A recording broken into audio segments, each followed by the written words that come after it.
ఓం గురు జయ గురు జయ జయ గురు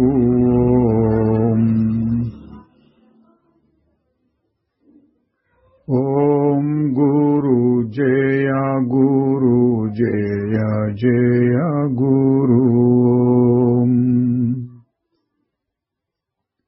ఓం గురు జయ గురు జయ జయ గురు ఓం గురు జయ గురు జయ జయ గురు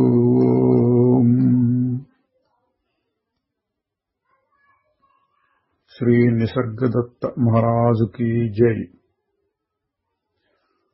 నిసర్గదత్త బోధ 20వ భాగంలోనికి వస్తున్నాము. ముందుగా క్రిందటి భాగంలోని ముఖ్యాంశాలు. ప్రశ్న: శుద్ధమైన ఉనికికి ఒక వ్యక్తి ఉనికికి సంబంధం ఏమైనా ఉంటుందా? వ్యక్తి అంటే ఒక మనిషి అని గాని ఒక వస్తువు అని గాని ప్రత్యేకంగా కనబడటం, అంతటా నిండినటువంటి ఉనికి, విశ్వాత్మకమైనటువంటిది పరమాత్మ ఉనికి అన్నట్లు. అది రెండిటికి సంబంధం ఏమిటి? మహారాజు గారు చెబుతున్నారు, ఉన్నదానికి ఉన్నట్లు కనిపించేదానికి మధ్య సంబంధం ఏముంటుంది? సముద్రానికి అలలకి ఎటువంటి సంబంధం ఉంటుంది? సత్పదార్థం అసత్పదార్థాన్ని అంటే ఉన్న వస్తువు లేనటువంటి దాన్ని అంటే ప్రపంచం మొదలైన వాటిని ఉన్నట్లు అగుపించడానికి సహాయపడుతుంది అంతే. పగటి వెలుతురు అంటే సూర్యుని నుంచి వచ్చే వెలుతురు అన్నీ కనపడేటట్లు చేస్తుంది, కానీ తాను మాత్రం కనపడదు అని 2 ఉదాహరణలు చెప్పారు. సముద్రంలో అలల్లాగా వెలుతురు మారకుండానే అన్నింటినీ కనిపింపజేసేటట్లు శుద్ధమైన ఉనికికి వ్యక్తి ఉనికికి ఉన్న సంబంధం అది అన్నారు. తరువాత, నువ్వు తీవ్రమైన జ్వరంతో బాధపడుతున్న వాడిలాగా ఉన్నావు. ఎప్పుడూ భూతకాలం గురించి భవిష్యత్ కాలం గురించి ఆలోచిస్తూ అవే నిజం అనుకుంటున్నావు. ఇప్పుడున్న దాని గురించి ఆలోచించరాదా? సాక్షి చైతన్యంలో అభివృద్ధి అనేది ఏదైనా ఉంటుందా అని అడిగితే, చూడబడే విషయాల్లో మార్పులుంటాయి. అవి ఆ విధంగా మారటానికి అగుపించడానికి చైతన్యం కావాలి. కానీ ఇక్కడ మార్పు చెందేవి చూడబడేది మాత్రమే, చూచేదానికి మార్పు ఉండదు అని ఒక ఉదాహరణ చెప్పారు. సూర్యుడు వెలుతురులో మొక్కలు పెరుగుతూ ఉంటాయి, కానీ సూర్యుడిలో మార్పు ఉండదు. తరువాత, నీ భయాల యొక్క మూలం నిన్ను నువ్వు మర్చిపోవటమే. అట్లాగే కోరికల యొక్క మూలం నిన్ను నువ్వు కోరుకోవటమే. ఆందోళన గురించి చెప్తూ, అది ఒక మానసికమైన స్థితి. దానికి కారణం నేను శరీరం అనే భావం. దాన్ని తీసేయడం ఎట్లా? దానికి వ్యతిరేకమైన నేను శరీరము కాదు అనే భావన ద్వారా. 2 భావాలు మిథ్యయే, కానీ ఈ రెండవది మొదటి దాన్ని తొలగిస్తుంది. అదే మామూలుగా మనకు ఉదాహరణ చెప్తుంటారు, ముళ్ళుని ముళ్ళుతో తొలగించి 2 ముళ్ళు పారేయాలి అని. తరువాత, నిన్ను నువ్వు అర్థం చేసుకోవడానికి చేసే ప్రయత్నమే యోగము. నీవు ఒక యోగివికా? ధ్యానం అంటే అది ఒక కళ. ప్రస్తుతం తోచే స్థూలమైన విషయాల నుండి మన పరిశీలనను ఇంకా ఇంకా సూక్ష్మమైన విషయాలపైకి మరల్చడము. అంటే దేహం బాగా స్థూలంగా కనపడుతుంది, అంతకంటే సూక్ష్మం మనస్సు, అంతకంటే సూక్ష్మం అహంకారం, అంతకంటే సూక్ష్మం సాక్షి, అంతకంటే కూడా సూక్ష్మం భావాతీతం. అట్లా ధ్యానం అంటే స్థూలం నుంచి సూక్ష్మం దగ్గరికి వెళ్ళటం. ఈ ధ్యానం అనేది ఖాళీ సమయాల్లో సరదాగా చేసే పని లాంటిది కాదు. నీ ఆసక్తులు, ఇతర వ్యవహారాలు సాధ్యమైనంతగా తగ్గించుకుని నీ సమయాన్నంతా, నీ శక్తినంతా నీ మనస్సు నీ చుట్టూ నిర్మించిన గోడని బద్దలు చేయడానికి ఉపయోగించు. సరిగ్గా నేనేం చేయాలో అది నాకు చెప్పండి అని ఒక ఆయన అడిగితే మహారాజు గారు అన్నారు, నీ మనోబుద్ధులు రెండింటినీ నేను అన్న భావం మీద మననం చేయడానికి, అదే పనిగా ఆలోచిస్తూ ఉండడానికి వినియోగించు. అది ఏమిటి, ఎట్లా ఉంటుంది, దానికి మూలమేమిటి, దానికి జీవన ఆధారం ఏమిటి, దానికి ఏమైనా అర్థం ఉన్నదా, ఈ విచారణ చేస్తూ పో. ఇది ఒక బావిని తవ్వటం లాంటిది. నీరు కాక మరి ఏది వచ్చినా, అంటే మట్టి, రాళ్లు మొదలైనవి పక్కన పడేస్తూ నీరు వచ్చేదాకా తవ్వుతూ ఉండాలి. అట్లా నీ శుద్ధ స్వరూపం బయటపడేదాకా నేను అన్న భావాన్ని మధిస్తూ ఉండాలి. నేను సరైన మార్గంలో వెళ్తున్నానో ఎట్లా తెలుసు అంటే, నీలో శ్రద్ధ, అంటే ఆత్మని తెలుసుకోవాలనేటువంటి శ్రద్ధ మరీ మరీ పెరుగుతూ ఉంటే, నీకు వచ్చే అవగాహన కూడా ఇంకా ఇంకా స్పష్టం అవుతూ ఉంటే నీవు అభివృద్ధి చెందుతున్నట్లు గమనించవచ్చు.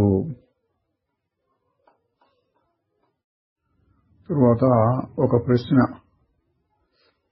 గురువు చెప్పిన మాటల్లో అనుమానం కలిగితే అవి పనిచేయకుండా పోతాయా? మహారాజు గారు, నిజమే, అవి పనిచేయవు కొంతకాలం వరకు. అంటే నీకు ఇంకా వైరాగ్యం పెరగటము, లేక ఇంకా నమ్మకం పెరగటము, నీ అంతకు నువ్వు విచారించుకోవడము కలిగేదాకా వాటి ప్రభావం ఎక్కువ ఉండదు. అయితే అసలే ఉండదని చెప్పడానికి లేదు, ఎప్పుడో ఒకసారి పనిచేస్తాయి అన్నారు. తరువాత ఇంకొక ఆయన అడిగారు, అందరు గురువులు సరి అయిన గురువులు కారు అంటారు, నేను అటువంటి వారిని ఏదో రకంగా నమ్మటం, వారిని అనుసరించడం చేస్తే దానివల్ల నేను నష్టపోతానా? మహారాజు గారు, నీవు నమ్మకము, విధేయత, శ్రద్ధతో పనిచేస్తూ పోతే అసలైన గురువు, సద్గురువు నీకు లభిస్తాడు, లేక ఆయనే నిన్ను కనుగొంటాడు. అంటే ఇక్కడ దేనికి ప్రాముఖ్యం ఇచ్చారు? నీ శ్రద్ధకి. ఒకవేళ నువ్వు ఒక అసద్గురువు ద్వారా ఉపదేశాలు పొందినా నీలో గనక శ్రద్ధ ఉంటే సద్గురువు తర్వాత లభిస్తాడు. తరువాత నశించే స్వభావం కలిగినదంతా నశిస్తే అప్పుడు ఏం మిగులుతుంది? మహారాజు గారు, శూన్యం మిగులుతుంది, శుద్ధ చైతన్యం మిగులుతుంది, శుద్ధమైన ఆత్మజ్యోతి మిగులుతుంది. ఒక గదిలో సామానంతా తీసివేస్తే ఏం మిగులుతుంది? అటువంటిదే. తరువాత సాక్షి చైతన్యం కూడా తాత్కాలికమేనా? తాత్కాలికమే అయితే దానికి ఎందుకంత ప్రాముఖ్యం ఇస్తున్నారు? మహారాజు గారు చెప్పారు, తెలియబడే దాని యొక్క ప్రభావాన్ని తొలగించటం కోసం, ఈ కనపడేదంతా నిజం అనే భ్రమను తొలగించటం కోసం, అంటే సాక్షి చైతన్యంలో మనం నెలకొని ఉంటే దీని యొక్క ప్రభావం తగ్గుతుంది. ఏది బాహ్య జగత్ యొక్క ప్రభావం తగ్గుతుంది. తరువాత మెట్టులో శుద్ధ చైతన్యం కనపడుతుంది. ఏదో ఒక సమయంలో సాక్షి చైతన్యం కూడా తొలగిపోయేదే అయినప్పటికీ సాధకులకు దాని ప్రయోజనం బాగా ఉంది కాబట్టి ప్రాముఖ్యం ఇస్తున్నారు అని. నేను సాధన చేయడానికి తగినంత శక్తిని గాని పట్టుదల గాని పెట్టలేకుండా ఉన్నాను. నాకంతా నిరాశ నిస్పృహలే కలుగుతున్నాయి అంటే మహారాజు గారు చెప్పారు, నన్ను నమ్ము, ఆ విధంగా వ్యవహరించు, నేను నిన్ను అపమార్గం పట్టించను, నువ్వే పరమార్థ సత్యానివి, ప్రపంచానికి ప్రపంచపు సృష్టికర్తకు కూడా అతీతమైన వాడవు. నీవు కృషి చేస్తూ ఉంటే కాస్తో కూస్తో ఆనందం కలగటం మొదలు పెడితే అప్పుడు నీకు మరింత నిశ్చయం కలుగుతుంది.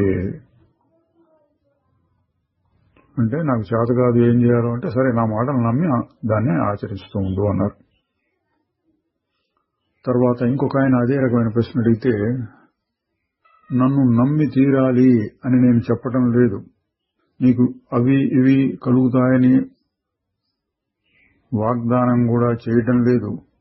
నేను చెప్పేదల్లా నా మాటల్ని నువ్వు నమ్మి వాటిని ఆచరణలో పెట్టి పరీక్షించుకో.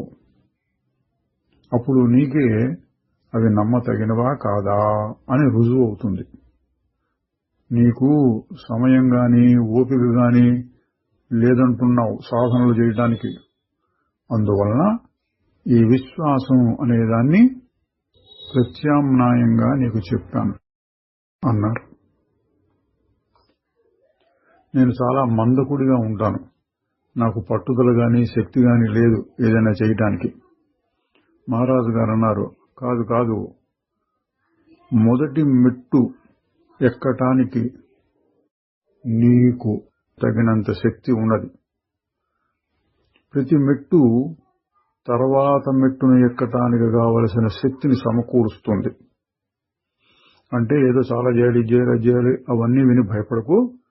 నీవు ఎంత కుదిరితే అంత ఈ రోజే మొదలుపెట్టు.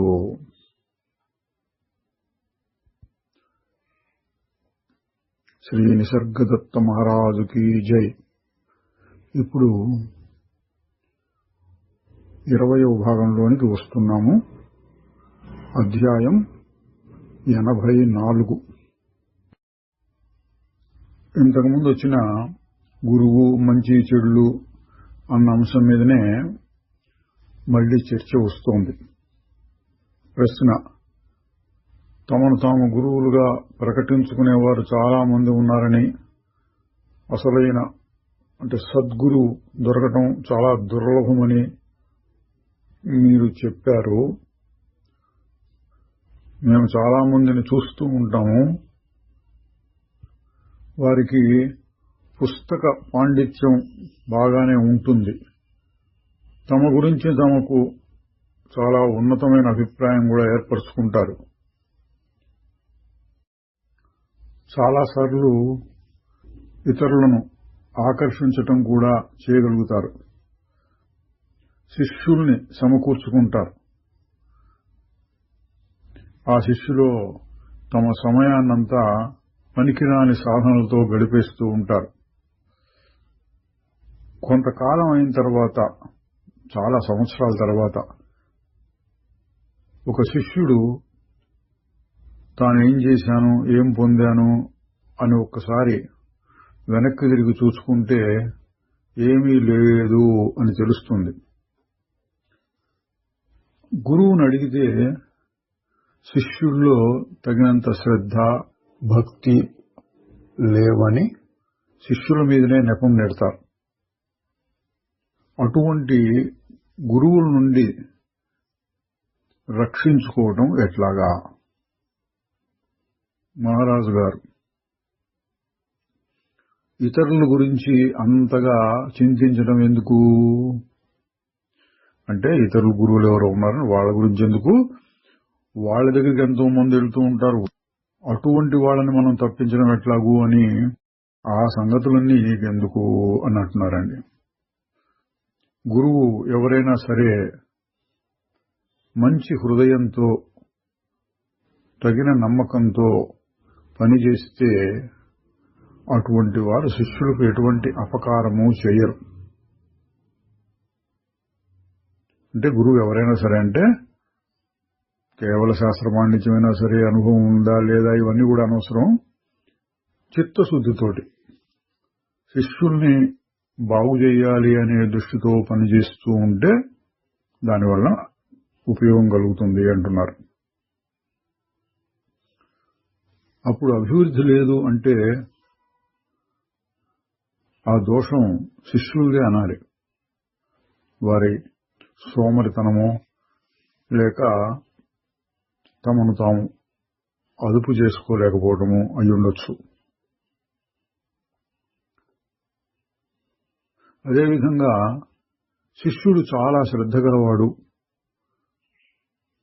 చక్కటి కృషి చేసేవాడు అయ్యుంటే అతనికి తప్పకుండా అంతకంటే మెరుగైన గురువు లభిస్తాడు.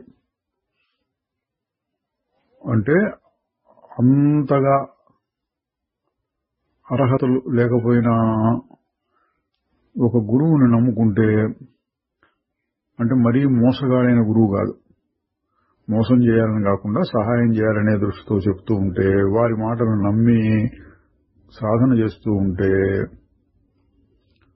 ఆయన దగ్గర నేర్చుకోగలిగిందంతా నేర్చుకున్న తరువాత నీకు అంతకంటే ఎక్కువ అర్హతలు కలిగినటువంటి గురువు లభిస్తాడు. అంటే ఏంటండి, ఇక్కడ మహారాజు గారు చెప్పినంత సారాంశం, గురువు అంటే ఒక మనిషి అని కాదు, నిన్ను నడిపించేటటువంటి ఒక శక్తి. ఎప్పటికప్పుడు నీకు తగినటువంటి గురువు లభిస్తాడు. నీలో శ్రద్ధ బాగా పెరిగితే అప్పుడు అసలైన సద్గురువు బాహ్యంలో గాని అంతరంగంలో గాని స్ఫురించి నిన్ను నడిపిస్తాడు. కనుక శ్రద్ధ సరిగా ఉన్నవాడికి గురువు సరైనవాడా కాదా అని విచారించవలసిన అవసరం లేదు. నీవు అడిగిన ప్రశ్నలో 3 పొరపాట్లు దొరులున్నాయి. ఏమంటే, నీవు ఇతరుల సంగతిని ఆలోచించాలని ఒకటి, ఇతరుల శక్తియుక్తుల్ని అంచనా వేయగలను అని అనుకోవడం మరొకటి, శిష్యుడి యొక్క అభివృద్ధి గురువు యొక్క బాధ్యత అనుకోవడం మూడోది. నిజానికి గురువు యొక్క పాత్ర ఏమంటే శిష్యుడికి ఉపదేశించటము, ప్రోత్సహిస్తూ రావటము. సాధనంతా శిష్యుడి బాధ్యతే. మళ్ళీ ప్రశ్న, గురువుకి పూర్తిగా శరణాగతి పొందితే అంత మాత్రమే సరిపోతుంది, తక్కిందంతా గురువే చూసుకుంటాడు అని చెప్తూ ఉంటారే అన్నాడు. ఇది కూడా నిజమేనండి. కొన్ని పద్ధతుల్లో గురువుకి శరణాగతి పొందటం అనేదానికి ఎక్కువ ప్రాముఖ్యం ఇస్తారు. అని చెప్పిన మాటలకి కంటే కూడా నువ్వు శరణాగతి పొందుండు, తర్వాత సంగతంతా గురువు చూసుకుంటాడని. మహారాజు గారు నిజమే, కానీ అది ఎప్పుడు పూర్తి శరణాగతి చేసుకున్నప్పుడు. చూడండి మహారాజు గారి తర్కం, పూర్తి శరణాగతి చేసుకుంటే తరువాత గురువు అంత ముఖ్యం కాదు. ఎందుకంటే శరణాగతి ద్వారా తన బంధాలను తానే పెంచుకుంటూ ఉండే స్వభావం నుంచి బయటకు వస్తాడు. అంటే తన గురించి తాను పట్టించుకోడు. అప్పుడేం జరుగుతుంది? అదే విముక్తి అన్నారు. శరీరము శరీరం వల్ల కలిగే బంధాలు, వాటినన్నింటినీ వదులుకుంటే నువ్వు శరణాగతి పొందినట్టు. ఆ వదులుకుంటే మోక్షం అనే అర్థం కూడా ఉంది అందులోనే. అందువలన శరణాగతి చేస్తే గురువు రక్షిస్తాడు అనటంలో అర్థం శరణాగతిలోనే ఉంది సాధనంతా. అదే మోక్షాన్ని ఇస్తుంది. మళ్ళీ ఇంకో రకమైన ప్రశ్న ఆ అంశం మీదనే. గురువు శిష్యుడు ఇద్దరు తగిన అర్హత లేని వాళ్ళైతే ఏం జరుగుతుంది? మహారాజు గారు చీపో తప్పు అట్లా అనకుండా చాలా కాలానికి, అంటే ఎప్పటికైనా అంతా సర్దుకుంటుంది. ఎందువలనంటే అసలైన ఆత్మ కాలంలో జరిగే ఈ నాటకాల నుండి దూరంగా ఉంటుంది. అంటే దీని అర్థం ఏంటండి? గురువు శిష్యుడికి బోధించడం ఇది ఏదో సాధన చేయడం అంతా కూడా ఒక నాటకం లాంటిది. తగిన సమయం వచ్చినప్పుడు ఇవన్నీ రాలిపోయి ఆ స్వరూపం బయటపడుతుంది. ప్రతి వాళ్ళలోనూ అదే ఉంది కాబట్టి అర్హత లేదు, నాకు అర్హత లేదు, నా గురువుకు అర్హత లేదు కాబట్టి నేనేమవుతానో అటువంటి భయాలు అవసరం లేదు. ఎప్పటికైనా కలుగుతుంది. కాకపోతే ఎప్పుడు అని చెప్పలేం. చాలా కాలం పట్టొచ్చు. గురువు శిష్యుడు ఇద్దరు కూడా తగిన అర్హతలు గలవారైతే తొందరలో అయిపోతుంది, అంతే తేడా. మళ్ళీ ఆయన అదే రకమైనటువంటి ప్రశ్నలు అడుగుతున్నాడు. ఎవరు అసలైన సాధు సత్పురుషుడు, ఎవరు సాధువు కాడు అని ఎట్లా తెలుసుకోవాలని నేను. మహారాజు గారు చెబుతున్నారు, నీకు ఇతరుల హృదయాలను అర్థం చేసుకోగలిగిన శక్తి ఉంటే తప్ప నీవు తెలుసుకోలేవు. బయటికి కనిపించేదంతా మోసం చేస్తుంది. నువ్వు స్పష్టంగా చూడటానికి నీ మనస్సు శుద్ధంగానూ అసంగంగానూ ఉండాలి. నిన్ను నీవు బాగా తెలుసుకోలేకపోతే మరొకరిని నువ్వు ఎట్లా తెలుసుకోగలవు? నిన్ను నువ్వు బాగా తెలుసుకున్నప్పుడు నువ్వే అవతలది కూడాను. ఇంతకుముందు కూడా కొన్ని సందర్భాల్లో చెప్పినట్టుగానే ఇక్కడ కూడా చెప్పారండి. ఏమంటున్నారు? ఆయన తగిన వాడా కాదా అని తెలుసుకోవడానికి నీకు అర్హత ఉండొద్దు ముందు. అందువలన ఈ ప్రశ్నకు సరి అయిన సమాధానం ఉండదు. మరి ఏం చేయాలి అంటే ఈ ప్రశ్నను పట్టించుకోకుండా గురువు సరైన వాడా కాదా, శిష్యుడు సరైన వాడా కాదా, నాకు అర్హతలు ఉన్నాయి లేదా, ఇటువంటివి ఆలోచిస్తూ బుర్రపాడు చేసుకోకుండా శ్రద్ధతోటి నువ్వు చేయి. శ్రద్ధ శ్రద్ధ శ్రద్ధ అని ఎక్కువగా చెప్తున్నారు. నువ్వు బాగా శ్రద్ధతోటి, పట్టుదలతోటి, ముముక్షుత్వంతో కృషి చేస్తూ ఉండు. తక్కినవన్నీ వాటంతలో జరుగుతాయి. ఇంకా చెప్తున్నారు, కాసేపు ఇతరుల సంగతి పక్కన పెట్టి నీ సంగతి నువ్వు చూడు. నీ గురించే నీకు తెలియని విషయాలు ఎన్నో ఉన్నాయి. అసలు నువ్వెవరు, నువ్వు ఏ విధంగా పుట్టావు, అప్పుడప్పుడు నువ్వేం చేస్తూ ఉంటావు, ఎక్కడికి పోతున్నావు, ఈ జీవితం యొక్క అర్థం ఏమిటి, పరమార్థం ఏమిటి, నీ మరణం ఎప్పుడొస్తుంది, నీ భవిష్యత్తు ఎట్లా ఉంటుంది, నీ భూతకాలం ఒకటి ఉండేదా, భవిష్యత్తు ఉండబోతోందా, ఈ విధమైన కష్టాల్లోనూ దుఃఖంలోనూ నువ్వు ఎలా చిక్కుకున్నావు, సుఖం కావాలి, శాంతం కావాలి అని ఎందుకు పరితపిస్తూ ఉంటావు, ఇవన్నీ చాలా ముఖ్యమైన విషయాలు. ముందు వీటిని పరిష్కరించుకో. అది గురువు. ఆ గురువు ఎట్లా ఉంటాడు అని మనం ఒక నిర్ధారణకు వస్తే దానివలన ఇతరులందరికీ చెప్పి అందరు శిష్యుల్ని బాగు చేయొచ్చు అనుకుంటున్నావేమో. ముందు నీ సంగతి నువ్వు చూసుకో అంటున్నారు. ఒకరు జ్ఞానియా మరొకరు అజ్ఞానియా అని తెలుసుకోవలసిన అవసరం గాని దానికి తగిన సమయం గాని నీకు లేదు. నీ సంగతి నువ్వు చూసుకో. ఆయన వదలట్లా. కానీ నేను నా గురువుని సరి అయిన పద్ధతిలో ఎంచుకోవాలి కదా అంటే మహారాజు గారు, నువ్వు ముందు సరి అయిన వాడివిగా ఉండు, అప్పుడు సరి అయిన గురువు నిన్ను తప్పకుండా కనుక్కుంటాడు. అంటే బాధ్యత నీ మీదనే ఉన్నది, నీవు శ్రద్ధతో ఉండు. గురువు సరి అయిన వాడు కాకపోయినా సరి అయిన గురువు ఎప్పుడైనా వచ్చి నిన్ను ఉద్ధరిస్తాడు. ఆయనకి ఇంకా బాగా అర్థం కాలేదు. మహారాజు గారు మళ్లీ చెప్పినా కూడా మళ్లీ అడుగుతున్నాడు, నా ప్రశ్నకు మీరు సరిగా సమాధానం చెప్పటం లేదు, నేను సరి అయిన గురువుని ఎలా కనుక్కోగలను? మహారాజు గారు, నేను సమాధానం చెప్పాను. ఒక గురువు కోసంగా ఎదురు చూడకు, నీ గమ్యమే నీకు గురువుగా చేసుకుని, అంటే నువ్వేం చేయాలి, ఏం పొందాలి, దాని గమ్యం పెట్టుకుని దానిపైన శ్రద్ధను పెట్టు. ఇందాక చెప్పిందే అండి, నీ గమ్యం, నీ లక్ష్యం శాంతము, బంధాల నుంచి విడుదల, వీటిని గట్టిగా పెట్టుకుని వాటి మీదే దృష్టంతో పెడుతూ ఉంటే తర్వాత గురువు ఎటువంటి గురువు రావాలో వస్తారు. నువ్వు గురువు నుంచి ఏమి ఆశిస్తున్నావు అసలు? ఆయన చెప్తున్నాడు, గురువు అనుగ్రహం వల్ల నేను సుఖంగా కావాలి, శాంతంగా కావాలి, శక్తిమంతుణ్ణి కూడా కావాలి. చూడండి, శక్తిమంతుడు అంటే ఏవో శక్తులు కూడా రావాలి అని, అదనమాట అండి ఆయన దృష్టిలో ఇందాక నుంచి ప్రశ్నించటానికి కారణం ఇది. మహారాజు గారు, అబ్బా ఎంతెంత ఆశలు!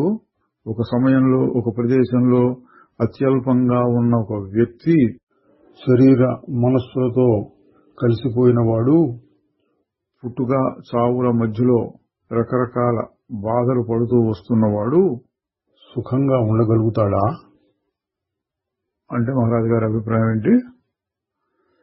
ఇక్కడే ఉండి నేను సుఖపడతానంటే కాదు, దీనికి అతీతంగా వెళ్ళాలి. అప్పుడు ఆయన చెబుతున్నాడు, నేను ఒక వ్యక్తిని మాత్రమే అని నాకు తెలుసు, నాకు మరొకటి తెలియదు. మహారాజు గారు, నువ్వు ఆ విధంగా అనటానికి వీల్లేదు. గాఢ నిద్రలో నీవు ఏ హద్దులకి లోబడకుండా ఉన్నావు.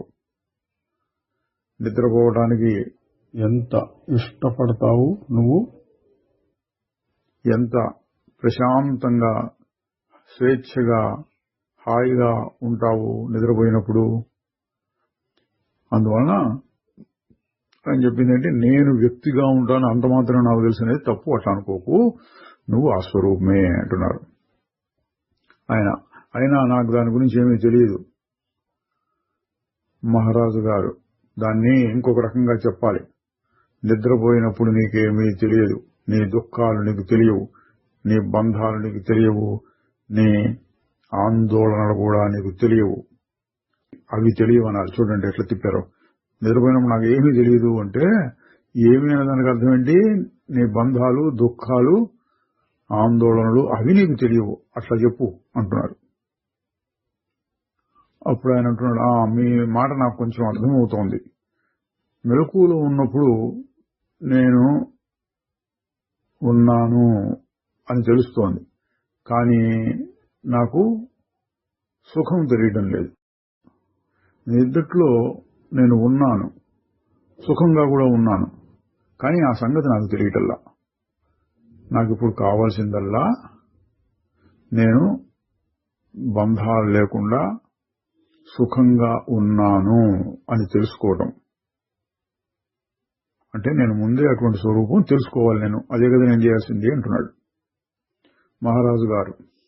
అవును అంతే, నువ్విప్పుడు లోపలికి వెళ్ళు, నిద్రకు సమానమైనటువంటి స్థితిని ఇప్పుడు నీవు పొందాలి. అక్కడ నీవు నీ గురించి పూర్తి ఎరుకతో ఉంటావు, కానీ ప్రపంచం యొక్క ఎరుక ఉండదు. ఇదండి మహారాజు గారు ఒక లక్ష్యాన్ని ఏర్పరుస్తున్నారు. నువ్వు అందుకోవాల్సిన స్థితి ఏంటి? గాఢ నిద్ర లాంటి స్థితి. తేడా ఏంటంటే పూర్తి ఎరుకతో స్పష్టంగా తెలియబడుతూ ఉంటుంది. ఏంటి తెలియబడుతుంది? నీ గురించి నీకే. మరొకటి కాదు. అటువంటి స్థితిని పొందాలి అంటున్నారు. అటువంటి స్థితిలో ఏమాత్రం అనుమానం లేకుండా నీ ఉనికి యొక్క మూలాన్ని తెలుసుకుంటావు. నువ్వు స్వేచ్ఛగాను సుఖంగాను ఉన్నావు అని తెలుసుకుంటావు. నీకు వచ్చిన సమస్య ఏంటంటే నీవు నీ జ్ఞాపకాల మీద ఆధారపడి నీకు కలిగిన అనుభవాలతో అంటకాగుతున్నావు. అది పొరపాటు. దానికి వ్యతిరేకాన్ని నీవు పొందాలి. నిజమైనదే ఇప్పుడున్నది. నువ్వు గుర్తు తెచ్చుకున్నదంతా సత్యము కాదు. అంటే భూతకాలం గుర్తొస్తేనే ఇప్పుడున్నది అంటాం. అదేది సత్యం కాదు. మళ్ళీ ఆయన ప్రశ్న, ఇదంతా నేను వాచాగా తెలుసుకోగలుగుతున్నాను. అంటే మీరు మాటలు నాకు అర్థం అవుతున్నాయి, నేను ప్రశ్నిస్తున్నాను, మీరు చెప్తున్నారు, నా సందేహాలు తిరుగుతున్నాయి. కానీ అది నాలో ఒక భాగంగా, అంటే అనుభవంలోకి వచ్చి నాకు ఆ సుఖాన్ని, శాంతిని, బంధ విముక్తిని కలిగించే స్థితిలో లేదు. అది నా మనస్సులో ఒక ఊహా చిత్రంగా మాత్రమే ఉంటున్నది. ఆ ఊహా చిత్రాన్ని నిజం చేయగలిగినటువంటి బాధ్యత గురువుది కాదా అని మళ్ళీ గురువు ప్రసక్తి తీసుకొచ్చారు మహారాజు గారు. దీన్ని కూడా మరొక రకంగానే చూడాలి. మనస్సంతా మాటలతోటి, చిత్రాలతోటి తయారై ఉంటుంది. దీన్నే నామరూపాలు అంటుంటారండి. అదేవిధంగా మనస్సులో పడే ప్రతి బొమ్మ కూడాను అది తన మాటలతోటి సత్యాన్ని కప్పివేస్తుంది. తరువాత ఇక ఫిర్యాదు చేయటం మొదలు పెడుతుంది. ఇక నువ్వు గురువు కావాలని, ఆయన ఏవో అద్భుతాలు నీ కోసం సృష్టించాలని కోరుకుంటున్నావు. నువ్వు ఈ మాటల్లోనే మునిగిపోతున్నావు. నిజానికి గురువు, శిష్యుడు ఇద్దరూ ఒకటే స్వరూపము. శ్రద్ధ లేనివాడు శిష్యుడు కాలేడు. అట్లాగే ప్రేమ, త్యాగము లేనివాడు గురువు కాలేడు. అంటే ఈయన అన్నాడు కదండి, ఎవరో గురువు వచ్చి నన్ను ఉద్ధరించాలి, నేను ఎదురు చూస్తున్నానంటే అట్లా కాదు, నీ పని నువ్వు చేయాల్సిందే అంటున్నారు. మళ్ళీ ఆయన స్పష్టంగా మొహమాటం లేకుండా అడుగుతున్నారండి, మీరు ఒకవైపు గురువు కావాలి అని అంటున్నారు, మరొక వైపు ఏమో గురువు సలహా మాత్రమే ఇస్తాడు, పనంతా నీదే అని కూడా చెప్తున్నారు. నాకు ఇంకా స్పష్టం కాలేదు, నాకు మళ్ళీ చెప్పండి, గురువు లేకుండా ఆత్మానుభవాన్ని పొందగలమా, లేక అసలైన గురువుని కనుక్కుని పట్టుకోవడం అవసరమా? మహారాజు గారు ఇందాక చెప్పిన పద్ధతిలోనే చెప్తున్నారండి. దానికంటే ముఖ్యం సరైన శిష్యుణ్ణి పట్టుకోవటం. సరైన గురువును వెతికి పట్టుకోవాలని అంటున్నావు కదా, కాదు, నిన్ను నువ్వు సరైన శిష్యుడిగా తయారు చేసుకో, అప్పుడు సరైన గురువు వస్తాడు అని. నా మాట నమ్ము, సరి అయిన శిష్యుడు చాలా దుర్లభమైనటువంటి వాడు. అటువంటి వాడు కొద్ది సమయంలోనే గురువు యొక్క అవసరాన్ని దాటిపోతాడు. ఎందుకంటే తన ఆత్మను తాను గ్రహించగలుగుతాడు కాబట్టి. నీ సమయాన్నంతా ఇతరుల గురించి, గురువుల్ని గురించి ఆలోచిస్తూ వ్యర్థం చేసుకోకు. అది శుద్ధమైన అనుభవంలోంచి వస్తోందా లేక వాచా వేదాంతం నుంచా అవంతా పట్టించుకోకు. నీకు అర్థమైనంత వరకు శ్రద్ధతో ఆచరించు, విశ్వాసంతో సాధన చెయ్యి. ఒకవేళ అవసరమైతే ప్రకృతియే నీకు మరొక గురువుని సమకూరుస్తుంది. అది దాని గురించి అనవసరంగా ఆలోచించుకు, నువ్వు చేయగలిగింది చెయ్యి. ఎప్పుడు చెప్పేదేనండి. ఒక రకంగా చెబితే గురువు ఒక వార్తాహరుడు మాత్రమే. అంటే అక్కడి నుంచి ఇక్కడ తీసుకొచ్చి ఏదో అందించడం, పోస్ట్ మ్యాన్ పోస్ట్ ఇచ్చినట్లుగా అంటున్నారు. ఎంతమంది వార్తాహరులు ఉన్నా అందరూ అందించే వార్త ఒకటే, నీవుగా ఉండు. దాన్నే మరొక రకంగా చెబితే, నీవు నిన్ను అనుభవంలో గ్రహించలేనంత వరకు అసలైన గురువెవ్వరో నీవు గుర్తించలేవు. ఇక నిన్ను నీవు అనుభవంలో పొందితే అప్పుడు నీకు తెలుస్తుంది, అంతకుముందు నీకు ఉండిన గురువులందరూ కూడా గమ్యం వైపు నిన్ను నడిపించడానికి సహాయం చేశారు అని. అంటే చూడండి, మనం ఇప్పుడు ఈ మాటలు చదువుకుంటున్నాం, వింటున్నాం. దీనికి మనకి చిన్నప్పుడు ఆలు నేర్పి 1వ తరగతి 2వ తరగతి చిన్న చిన్న మాటలు నేర్పిన వాళ్ళు, లేదా కొంచెం పెద్ద అయినాక ఏదో రామాయణం భారతం ఇట్లాంటి కథలు చెప్పి వాటి అర్థాలు చెప్పిన వాళ్ళు, అటువంటి వాళ్ళు చిన్న చిన్న గురువులు, మన ఇంట్లో పాఠాలు నేర్పిన వాళ్ళు, బయట నేర్పిన వాళ్ళు ఎందరో ఎందరో ఎందరో ఉంటారు. వాళ్ళందరూ కూడా నీకు సహాయం చేసినట్లే అంటున్నారు. అక్కడి నుంచి మొదలుపెట్టి చివరి స్థాయిలో నీ స్వరూపం ఇది అని నీకు సూచించేటటువంటి గురువు వరకు అందరూ నీకు సహాయం చేసిన వాళ్లే అన్నారు. ఎందరో నీ యోగ సిద్ధికి సహాయం చేసిన వాళ్లే. ఇంత చెప్పినా మళ్ళీ ఆయన అదే అడుగుతున్నాడండి. నాకు ఒక గురువు ఉన్నారు, నేను ఆయన ఎడ భక్తితో ఉంటాను, కానీ ఆయన నాకు కావలసిన అసలైన సద్గురువేనా అనేది నాకు తెలియదు. మహారాజు గారు చెప్తున్నారు, నిన్ను నువ్వు చూసుకో, నీలో ఏదైనా మార్పు, మంచి మార్పు కనిపిస్తోందా అని. మంచి మార్పు కనిపిస్తూ ఉంటే నువ్వు సరైన వ్యక్తిని పొందినట్లే. మళ్ళీ ఆయన వదలటం లేదండి. ఏంటో అంత విచిత్రంగా ఉంది. గురువు లేకుండా నా జీవితం అంటే నా సాధన కూడా నేను ఊహించలేకుండా ఉన్నాను. మహారాజు గారు చెప్తున్నారు, అది ఒక్కొక్క మనిషి యొక్క సామర్థ్యాన్ని బట్టి ఉంటుంది. నువ్వు చెప్పింది కూడా నిజమే. నీకు భగవన్నామాన్ని ఉచ్చరించుకుంటూ ఉండటం సరిపోతుంది. ఎందుకు చూడండి, ఆయనకు తగినట్టుగా చెప్తున్నాడు, నాకు గురువు లేకుండా నేను బతకలేనని, గురువు కావాల్సిందే అంటే నేనేం చేయలేను అంటుంటే, నీ స్వభావానికి సరిపోయేటటువంటిది ఏంటంటే భగవన్నామ సంకీర్తనము.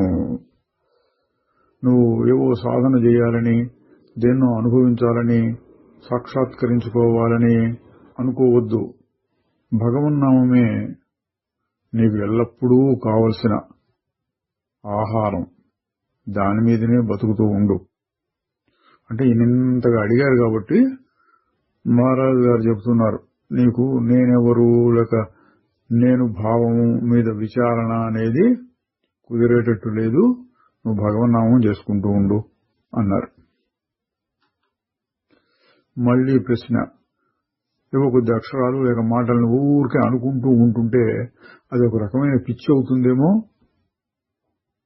మహారాజు గారు చెప్తున్నారు, అది పిచ్చే, కానీ అది ఏది కోరి తెచ్చుకున్న పిచ్చి. ఊరికే ఒక దానిని మళ్లీ మళ్లీ అంటూ ఉంటే, అంటే జపం చేస్తూ ఉంటే అది తమో లక్షణం. కానీ భగవన్నామాన్ని మళ్లీ మళ్లీ అనుకుంటూ ఉంటే అది సత్వంతో కలిసిన తమస్సు అవుతుంది. చూడండి, ఊరికే దాన్ని దీన్ని అనుకొని కోరికలు భయాలు పెంచుకుంటూ ఉంటే తమోగుణం. దాన్ని భగవంతుడితో సంబంధం పెడితే ఆ లక్షణాన్ని, మనసులో ఉన్న లక్షణం, ఊరికి 10 సార్లు అది ఇది అనుకుంటుంటే అలవాటు ఉండేప్పుడు అవి ఇవి కాకుండా దేవుడి గురించి అనుకుంటూ ఉండు. అప్పుడు తమోగుణం కాస్త సత్వగుణంతో కలుస్తుంది. క్రమంగా తమస్సు బలహీనపడుతుంది, సత్వం పెరిగి పూర్తి వైరాగ్యము, అసంగము, త్యాగము, ఏకాంతము కావాలనిపిస్తాయి. అందువలన తమో గుణమే అయినా ముందు రాబోయేదానికి పునాది. మళ్ళీ ప్రశ్న. సరే, 2 విధాలుగా అడుగుతాను. నాకు గురువు కలిగాడు అనుకోండి, లేదా కలగలేదు అనుకోండి. ఈ 2 పరిస్థితుల్లోనూ నేనేం చేయాలో చెప్పండి. మహారాజు గారు ఆయనకి సూటిగా చెప్పకుండా అంటున్నారు, నీవు ఎన్నడూ గురువు లేకుండా ఉండవు. ఎందువలనంటే కాలంతో సంబంధం లేకుండా ఎల్లప్పుడూ ఆ గురువు నీ హృదయంలోనే ఉంటున్నాడు. కొన్నిసార్లు ఆయన బయటకు కనిపిస్తూ ఉంటాడు. ఏదో రూపంలో నిన్ను పైకి తీసుకురావాలని, నీలో మార్పు చేయాలని చూస్తూ ఉంటాడు. తల్లి కావచ్చు, భార్య కావచ్చు, ఒక ఉపాధ్యాయుడు కావచ్చు, మరొక వ్యక్తి కావచ్చు, లేకపోతే అంతర్గతంగానే మార్గదర్శకుల్లాగా ఉండి నిన్ను సరైన మార్గంలో పరిపూర్ణత వైపు నడిపిస్తూ ఉండవచ్చు. అంటే ఏంటి ఆయన అడిగింది? గురువు ఉంటే ఏం చేయాలి, గురువు లేకపోతే ఏం చేయాలంటే అసలు ఆ ప్రశ్నే లేదు. గురువు నీకు ఎప్పుడు ఉన్నట్టే, నేను నడిపిస్తూ ఉన్నట్టు అర్థం చేసుకోన్నారు. మళ్ళీ ఇంకొక రకమైన ప్రశ్న. శ్రద్ధ అని చెప్తున్నారు. అటువంటి శ్రద్ధ కలగడానికి ముందు నేను చాలా బాధలు పడి ఉండాలా? మహారాజు గారు, అవసరం లేదు. నీవు చాలా సున్నిత మనస్కుడు అయితే ఇతరుల బాధల వల్లనే నువ్వు నేర్చుకోవచ్చు. బుద్ధ భగవానుడి చరిత్రలో వలె. చాలా మంది తెలిసి ఉంటుందండి. బుద్ధుడు ఒక చనిపోయిన వాడిని, ఒక రోగిని, ఒక ముసలివాడిని చూచి, వాళ్ళ బాధలను చూచి, అయ్యో ఈ ప్రపంచం అంతా ఇట్లా ఉంటుందా అనుకుని, తనకు స్వయంగా ఏమీ లేకపోయినా బాధలు తనకే అయినట్లు అనుకుని వైరాగ్యాన్ని, విరక్తిని పొంది ఇల్లు వదిలి వెళ్లిపోయి తపస్సు చేసి పరిపూర్ణతను సాధించాడు. ఆ ఉదాహరణ చెబుతున్నారు. నీకు అటువంటి సున్నితత్వం ఉంటే నీ మనసులో, నువ్వు స్వయంగా బాధలు పడవలసిన అవసరం లేదు. నీకు శ్రద్ధ కలుగుతుంది ప్రపంచాన్ని చూస్తేనే. అట్లా కాకుండా నీవు అశ్రద్ధగా, అజాగ్రత్తగా, అంతగా పట్టించుకోకుండా ఉండే రకమైతే నీ బాధలే నిన్ను విచారణ వైపుకు మరలిస్తాయి. దీన్ని మళ్ళీ ఆయన అంటున్నాడు, ఏదో సరదాగా ప్రశ్నిస్తున్నట్టు, నేను కొంత దుఃఖాన్ని పొందుతున్నాను, కానీ ఇంకా తగినంత కాదేమో. జీవితం మరీ అంత సంతోషకరంగా లేదు, కానీ ఓర్చుకోగలుగుతున్నాను. మొత్తం మీద చాలా మంది ప్రజల కంటే నేను మెరుగ్గానే ఉన్నాను అని చెప్పుకోవచ్చు. మరి నాకు సత్యం మీద ఇంకా ఆసక్తి కలగాలంటే ఇంకా ఏవైనా భరించలేని కష్టాలు కలగాలే నాకు? మహారాజు గారు, నీ పరిస్థితి ఇంత దారుణంగా ఉంది అని గ్రహించావు కాబట్టి నువ్వు ఇప్పటికే తగిన స్థితిలో ఉన్నావు. అదే చురుకుతనం నిలబెట్టుకో. చురుకుతనం, గమనింపు, విచారణ, పరిశోధన చేస్తూ నీ మనస్సు చేసే తప్పిదాలన్నింటినీ కనిపెడుతూ ఉండు. వాటిని ఒక్కొక్కటి వదిలించుకుంటూ ఉండు. అది నువ్వు ఇంతగా ప్రశ్నిస్తున్నావు అంటే నీలో కాస్త కూస్తో శ్రద్ధ ఉంది. ఆ లైన్లో ఇంకా సాగిపో, ముందుకు వెళ్ళిపో అంటున్నారు. మళ్ళీ ప్రశ్న. ఈ దేహం మీద నాకుండే ఆసక్తి ఎంత దృఢంగా ఉన్నదంటే దానిని నేను వదిలించుకోలేను. బతికున్నంత కాలం అది నన్ను పట్టుకుని పీడిస్తూనే ఉంటుంది అనిపిస్తోంది. కొంతమంది ఏమంటున్నారంటే, శరీరం ఉన్నంత వరకు సాక్షాత్కారం కలగదు. బహుశా అదే నిజమేమో అనిపిస్తోంది. అంటే అయినా శరీరం ఉన్నంత వరకు శరీరం మీద అభిమానం నేను వదులుకోలేకుండా ఉన్నాను. చాలా మంది అట్లాగే అంటున్నారు, చచ్చిపోయిన తర్వాతే వస్తుంది, బతికుండగా మోక్షం రాదు అని. ఉన్నాయి కదండి మన కొన్ని ద్వైత పద్ధతులు. వాటిల్లో చనిపోయిన తర్వాత ఏదో వేరే లోకానికి వెళ్ళి అక్కడ ముక్త పురుషుల్లాగా ఉంటారు, ఇక్కడ కాదు అన్నట్లు చెప్తూ ఉంటారు. దాన్ని గురించి ఈయన అడుగుతున్నాడు. మహారాజు గారు అంటున్నారు, మనస్సు శరీరంలో ఉన్నదా లేక శరీరం మనస్సులో ఉన్నదా? ఇది శరీరం అని తెలుసుకోవడానికి మనస్సు అనేది ఒకటి ముందు ఉండాలి.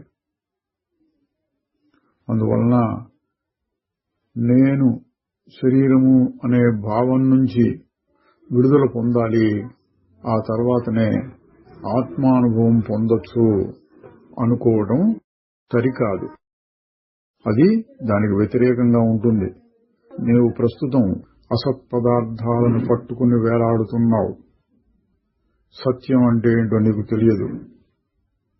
ముందు శ్రద్ధ అనేది కావాలి. అంటే ముందే పరిపూర్ణత వస్తే ఇంక తర్వాత ఇంకేం అక్కర్లేదు. అందుకని మొదట్లోనే పరిపూర్ణత అని చెప్పకూడదు. ముందు నీలో శ్రద్ధ ఉంటే తద్వారా పరిపూర్ణత వస్తుంది.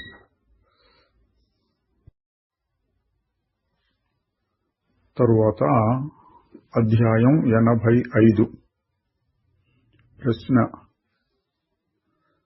మీరు అప్పుడప్పుడు నేను కాలాతీతమైన వాణ్ణి, అవికారిని అంటే ఏ విధమైన మార్పులు లేనివాణ్ణి, ఏ లక్షణములు లేనివాణ్ణి అని చెప్పుకుంటూ ఉంటారు. ఇవన్నీ మీకు ఎట్లా తెలుసు? మీరు వాటిని గురించి ఎట్లా చెప్పగలుగుతున్నారు? ఇదొక సిద్ధాంతపరమైన ప్రశ్న అండి, ఒక ఎదురు ప్రశ్న లాంటిది.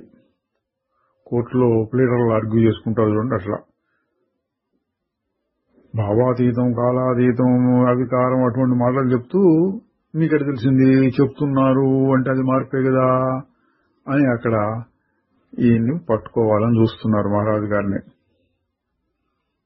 మహారాజు గారు చెప్తున్నారు, నేను అన్న భావం పుట్టక ముందు ఉండే స్థితిని గురించి చెప్పడానికి ప్రయత్నం చేస్తున్నాను. కానీ ఆ స్థితి మనస్సుకి భాషకి అతీతమే. దాన్ని వర్ణించడానికి వీల్లేదు. సారాంశం ఏంటి? వర్ణించడానికి వీల్లేందే, నువ్వు అన్నది కరెక్టే, కానీ ఏదో రకంగా చెప్పటం కోసం దాన్ని చెబుతున్నారు. ఎట్ట కుదురుతుందండి అంటే ఆ స్థితిలో ఉన్నప్పుడు చెప్పడానికి గాని, వర్ణించడానికి గాని, ఊహించడానికి గాని ఏం వీల్లేదు. అందులోంచి కొద్దిగా బయటకు వస్తూ ఉన్నప్పుడు ఓహో ఇట్లా ఉంటుంది కావాలు అని చెప్పొచ్చు. నిద్రపోయినప్పుడు ఏముంది, ఖచ్చితంగా చెప్పలేం. నిద్రలోంచి కొంచెం అట బయటకు వస్తూ ఉన్నప్పుడు కొద్దిపాటి జ్ఞాపకం దాని మీద ఉంటుంది. దాని గురించి కాస్త కూస్త చెప్పొచ్చు. మళ్ళీ ప్రశ్న అడుగుతున్నాడు, నేను అన్న భావమే అన్ని రకాల అనుభవాలకి మూలం.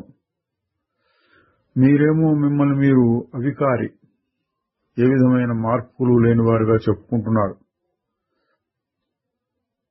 నేను ఆ శబ్దాన్ని వింటున్నాను, నిఘంటువులో దానికి ఏ అర్థం ఉంటుందో కూడా తెలుసుకుంటున్నాను. కానీ ఆ అవికారి, అవినాశి స్వభావాన్ని అనుభవంలో చూడలేకపోతున్నాను. ఆ అడ్డుగోడని పగలగొట్టి అవినాశి, అవికారం అంటే ఏంటో చాలా దగ్గర నుండి అనుభవంలో చూడటం ఎట్లా కుదురుతుంది అంటే, మీకు కలిగిన అనుభవం నాకు ఎట్లా కలుగుతుంది అనండి. మహారాజు గారు, ఈ మాటలే వంతెన వంటివి. అంటే నీవు ప్రస్తుతం ఉన్న స్థితికి దాటి అవతలకి వెళ్లి ఆ అనుభవాన్ని పొందాలంటే మధ్యలో మాటలనే ఉపయోగించుకోవాల్సి వస్తుంది. ఇక్కడ మాటలు అంటే రకరకాల మాటలు కాదు. మహారాజు గారు చెప్పినటువంటి నువ్వు అటువంటి వాడు ఇటువంటి వాడు అని చెప్తుంటారు కదా, ఆ మాటనే ప్రస్తుత సందర్భంలో నీవు అవికారివి, అవినాశివి, ఆ మాటను ఉపయోగించుకుని దాన్ని వంతెనగా చేసుకుని అవతల వైపుకి వెళ్ళాలి అని. దాన్నే గుర్తుపెట్టుకో, అంటే ఆ మాటని గుర్తుపెట్టుకో, దాని గురించి ఆలోచిస్తూ ఉండు, దాన్నే పరిశోధించు, దాని చుట్టూనే తిరుగుతూ ఉండు, దాన్ని అన్ని వైపుల నుంచి పరిశీలిస్తూ ఉండు, దానిలోకి దూకి దాన్నే శ్రద్ధతోటి ప్రయత్నంతోటి పట్టుకో. అన్ని రకాల అవరోధాలని ఆలస్యాల్ని సహిస్తూ ఉండు. నీ మనస్సు ఎప్పుడో ఒకసారి వెనక్కి తిరిగి సత్యం వైపుకి వస్తుంది. అంటే నువ్వు మాటను పట్టుకుని రకరకాలుగా మననం ధ్యానం చేస్తూ ఉంటే ఎప్పుడో ఒకసారి అతీతమైన స్థితిలో వెళ్ళిపోతావు. మాట అనేది సత్యము కాకపోయినప్పటికీ దాన్ని ఉపయోగించుకో. ఇంతకుముందు కూడా ఇదే అర్థంలో మహారాజు గారు చాలాసార్లు చెప్పారు. ఇది సాక్షి చైతన్యం, అది వంతెన లాంటిది, దాన్ని ఉపయోగించుకుని అవతల వైపుకి వెళ్ళాలి. ఇక్కడ సాక్షి చైతన్యం బదులు చెప్పే మాటలు అంటున్నారు. అది ఎటువంటిదంటే అని ఒక పోలిక చెప్తున్నారు. ఒక మనిషి యొక్క పేరు మాత్రమే నీకు తెలుసు. ఆ పేరును పట్టుకుని నువ్వు రకరకాలుగా విచారించుకుంటూ పోతున్నావు. ఏదో ఒక రోజున ఆ మనిషిని తెలుసుకోగలుగుతావు. చూడండి, మనిషి పేరు మాత్రం తెలుసు, అందరిని అడుగుతున్నాం ఫలానా మనిషి అంటే ఎప్పుడో ఎవరో ఒకరిగా మనిషి తెలుసండి అంటే మనిషి దగ్గరికి వెళ్ళి మనిషిని చూడటము మొదలైన పనులు చేస్తే ఆ మనిషి బాగా మనకు తెలిసినట్లు అవుతుంది. మొదట్లో పేరు మాత్రమే తెలుసు, దాన్ని పట్టుకుని పాకులాడావు. ఆ ఉదాహరణ చెప్తున్నారు. నువ్వు అవినాశివి అవికారివి అని చెప్తే ఆ మాటను పట్టుకుని పాకులాడు. మాటల్ని పట్టుకుని మాటలకు అతీతమైనటువంటి స్థితిని పొందడానికి మళ్లీ మళ్లీ చేస్తూ ఉండే ప్రయత్నమే ధ్యానము. సాధన అంటేనే భాష నుండి భాషాతీతమైన భావాతీతమైన స్థితిలోకి దూకటానికి చేసే నిరంతర ప్రయత్నము. చూడండి, ధ్యానం అంటే సాధన అంటే ఇట్లా చెప్పారు ఇక్కడ. నిరంతర ప్రయత్నం దేనికి? భాషను పట్టుకుని భాషాతీతమైన దాంట్లోకి వెళ్ళాలి. అంటే ఆ మాటే ముఖ్యం కాదు, మాటను పట్టుకుని ఆగి చూడు అన్న స్థితి వచ్చిందనుకోండి, అక్కడ భావాతీతంలోకి వెళ్ళిపోయినాం. అప్పుడు ఇక మాటకి భాషకి విలువ లేదు, వదిలేయాలి. ఆ స్థితిలో ఉండలేనప్పుడు మళ్లీ భాషని మాటల్ని ఉపయోగించుకోవచ్చు అంటున్నారు. ప్రస్తుతం ఈ పద్ధతిని గురించి వింటూ ఉంటే చాలా నిరాశ కలగవచ్చు. కానీ అకస్మాత్తుగా అంత స్పష్టంగాను సులువుగాను ఆశ్చర్యకరంగాను తేలికైపోతుంది. కానీ నీవు ప్రస్తుతం ఉంటూ ఉన్న జీవన విధానం మీదనే నీకు బాగా ఆసక్తి ఉంటే భావాతీత స్థితికి దూకడానికి సంకోచిస్తావు. ఇదండి అన్ని శాస్త్రాలు చెప్పేది. అభ్యాసము వైరాగ్యము అంటారు. ఆత్మస్వరూపం నీదే. మహారాజు గారు చెప్పిన పద్ధతితో లేక మరొకరు చెప్పిన పద్ధతితో చేస్తూ ఉంటే చేరుకోవటం కుదురుతుంది. కానీ ప్రస్తుతం ఉన్న జీవన తరలి అంటే ప్రాపంచిక వ్యవహారం దాని మీదనే ఆసక్తి ఎక్కువ ఉంటే ఆ చివరి గెంతు వేయాలని అనిపించదు. ఎందుకు? ఇది పోతుందనే భయం కాబట్టి. అందువలన వైరాగ్యము అభ్యాసము రెండూ ఉండాలి అని చెప్తారు. ఇప్పుడు మహారాజు గారు చెప్పిన దాంట్లో అర్థం అది. ఇప్పుడు ఆయన ప్రశ్నిస్తున్నాడండి, మొహమాటం లేకుండా చెప్పుకుంటున్నాడు. ఆ భావాతీతమైన స్థితి వల్ల నాకేంటి, నేనెందుకు దాని మీద ఆసక్తి చూపించాలి? మహారాజు గారు చెప్తున్నారు, దానివల్ల ఏ ప్రయోజనము ఉండదు. ప్రస్తుతం నీవు అజ్ఞాన పరిధిలో ఉండి అక్కడే కూరుకుపోవడానికి కారణం ఏంటో తెలుసుకోవటం మంచిది కదా. ఇప్పుడు నీకు తెలియబడేదానిని బాగా విచారిస్తే భావాతీతమైన దానిని చేరడానికి అది ఉపయోగిస్తుంది. దాన్ని నువ్వు ప్రయోజనము, లాభము మొదలైన మాటలతో ఆలోచించకూడదు. నిరాసక్తతతో ఉండటము, స్వార్థ చింతన లేకపోవటము అనేవి విముక్తి కోసం అత్యవసరమైన విషయాలు. అంటే ఇప్పుడు చెప్పిందేనండి, వైరాగ్యం బాగా ఉంటే అప్పుడే నువ్వు ఇక్కడి నుంచి అక్కడికి ఒక గెంతి వెళ్ళగలుగుతావు. మళ్ళీ ప్రశ్న అండి, కానీ మీరు ఎప్పుడు తెలిసిన విషయాల గురించే చెప్తున్నారు కదా. అంటే నువ్వు నీ శరీరం, నువ్వు ఇది కాదు అది కాదు, నువ్వు అటువంటి వాడు ఇటువంటి వాడు చెప్పడం ఇవన్నీ తెలిసిన విషయాలే కదా అంటుంటే మహారాజు గారు సమాధానం, తెలియబడని దాన్ని గురించి చెప్పాలంటే మౌనమే. మనస్సు తెలిసిన దాన్ని గురించి మాత్రమే మాట్లాడగలుగుతుంది. దాన్ని గురించి అంటే ఆ తెలిసిన విషయాల గురించి నువ్వు శ్రద్ధతో పరీక్షిస్తూ పోతే అదంతా కరిగిపోయి తెలియనిది, తెలియచాలనిది అంటే భావాతీతం మిగిలిపోతుంది. కానీ అందులోకి మళ్ళీ కాస్త ఊహ లేక ఏదైనా ఆసక్తి చొరబడిందంటే ఆ భావాతీత వస్తువు కప్పివేయబడుతుంది. మళ్ళీ సాధారణ ప్రాపంచిక దృశ్యమే ముందుకొస్తుంది. ఇక్కడ కొంచెం గమనించవలసిన విషయం అండి. అట్లా పూర్తి నిశ్చలత కలిగింది. ఒక్కోసారి పెద్ద సాధన చేయని వాళ్ళకు కూడా కలగచ్చు. అది భావాతీతం, వేరే ఏం లేదనుకోండి. సన్నగా ఏదో ఆశ లాంటిదో, కోరిక లాంటిదో, ఇదేంటో అని, అయ్యో నా పనులేమైపోతాయో అటు పక్కకు తిరిగో,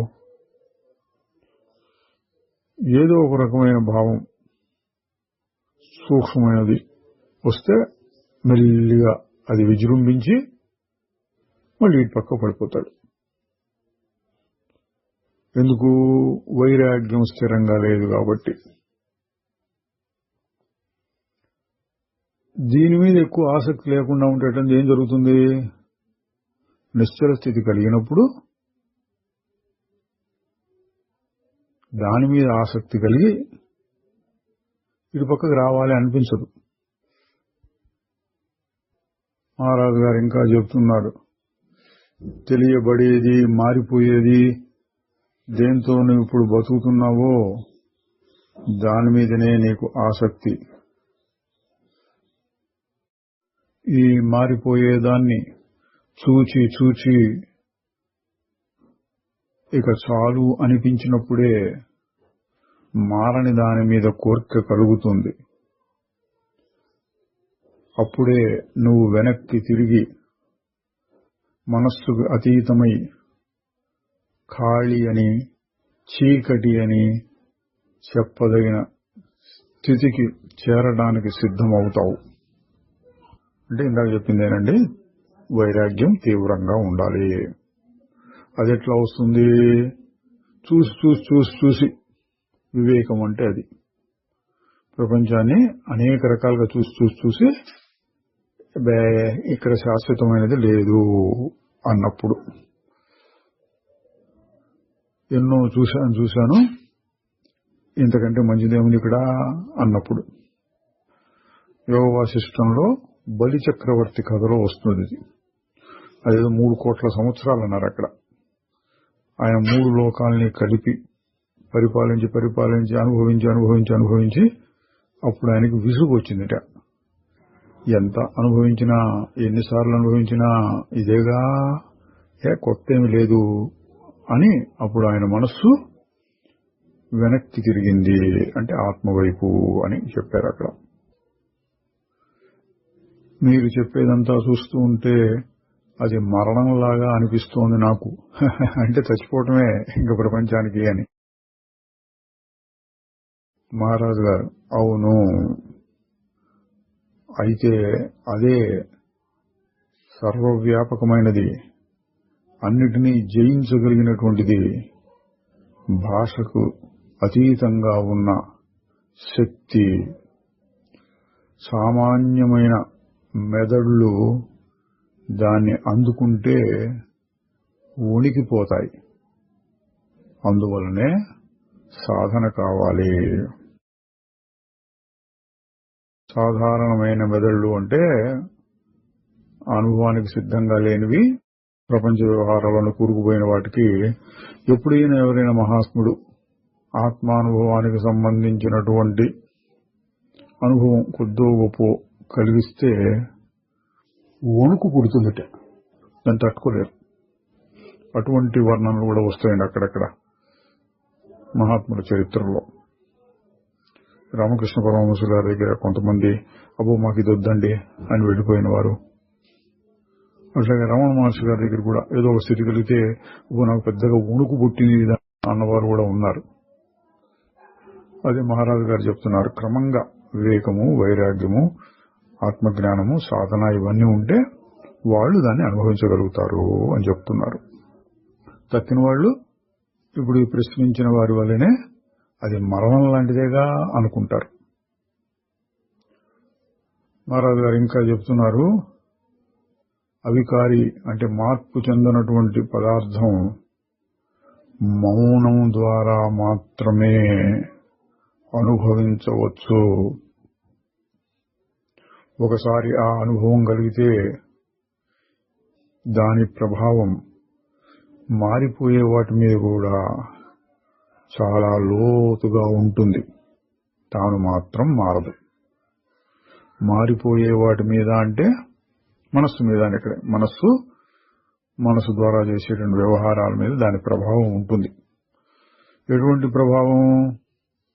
ఇంతకుముందు మహారాజు గారు చెప్పారు, భగవద్గీతలో కూడా మన చాలాసార్లు వస్తుంది, సమదృష్టి, భక్తి, అసంగము, ఇటువంటి మాటలు చెప్తూ ఉంటారు. అటువంటి మార్పు వస్తుందన్నారు. ఇది మారిపోయేటటువంటి మనస్సు, ఇంద్రియములు, వ్యవహారం, వాటిలో కూడా. మళ్ళీ ప్రశ్న, మీరు సాక్షి స్వరూపమే అని మీరు ఎట్లా చెప్తున్నారు? అది మీకు తెలుసా అంటే ఇది వాదన కోసం అడిగే మాట అండి. సాక్షి స్వరూపంగా ఉండాలంటే సాక్షి మీకు ఎక్కడ తెలిసింది? సాక్షిని కూడా తెలుసుకుంటున్నారా మీరు? ఇది వాదన కోసం అడిగిన మాట. మహారాజు గారు, నాకు తెలియదు, నేను ఉన్నాను, నాకు అన్నీ తెలుస్తున్నాయి కాబట్టి నేను అన్నింటినీ తెలుసుకునేవాడిని అయి ఉండాలి, అంతే తెలుసు, కానీ నేను దాన్ని సూటిగా అనుభవంలో తెలుసుకోవటం లేదు అన్నారు. ఇక్కడ వచ్చినటువంటి మెలికేంటి? దాన్ని తెలుసుకుంటున్నాను అంటే అది కూడా తెలియబడేది, మారిపోయేటటువంటిది, మనస్సు స్థాయిలో అది అయిపోతుంది. కాదు, మనస్సు కంటే అతీతమైనది అంటే దాన్ని ఎవడు తెలుసుకుంటున్నాడు? దాని తర్వాత భావాతీతం. భావాతీతం తెలుసుకుంటుందా అంటే తెలుసుకుంటుంది. భావాతీతం వచ్చి సాక్షిని, తక్కిన వాడిని తెలుసుకుంటుంది అని చెప్పడం కూడా తప్పే. భావాతీతం ఊరికే ఉంటుంది. మరి నేను సాక్షిని ఎవరు చెప్తున్నారు?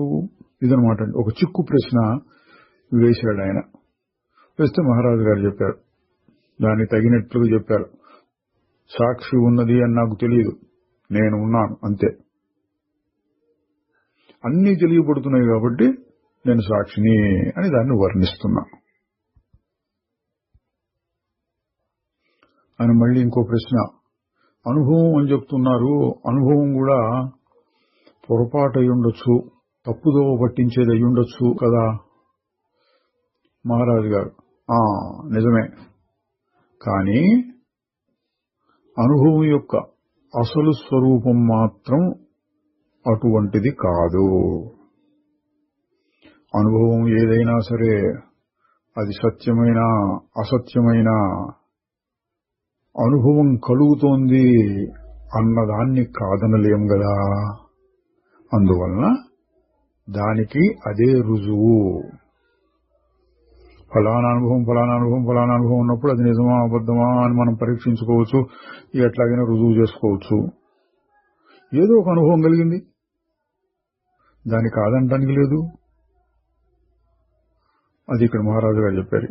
ఇక్కడ ఫలానా అనుభవాలన్నీ అసత్యాలు.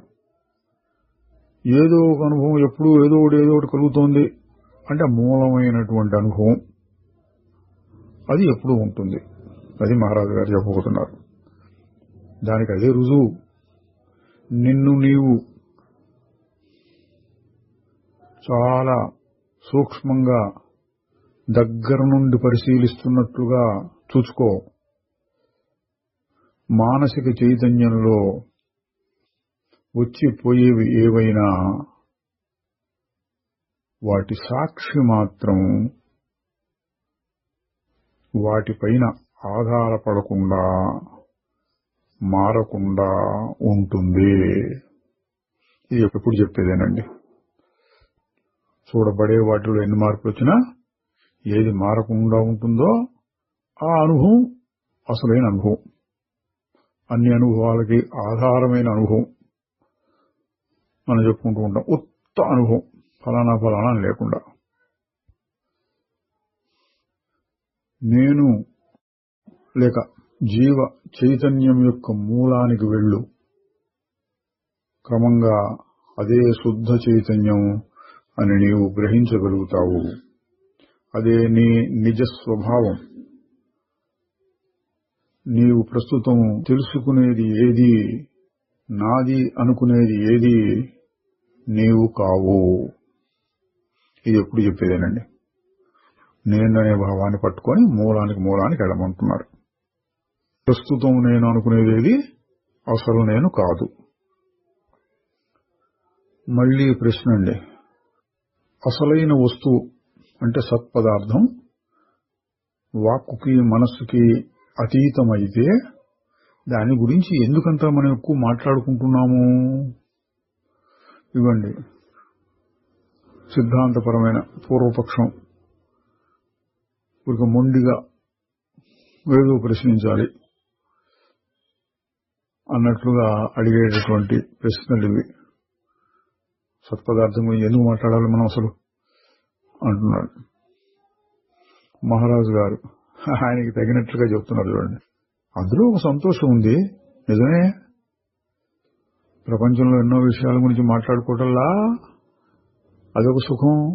అట్లాగే దీని నుంచి మాట్లాడుకుంటున్నాం అని ఆయన భాషలోనే వడ్డిస్తున్నారు. అసలైన ఆ సత్పదార్థం పరమానందం.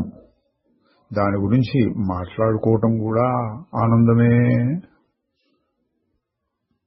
మళ్లీ ప్రశ్న.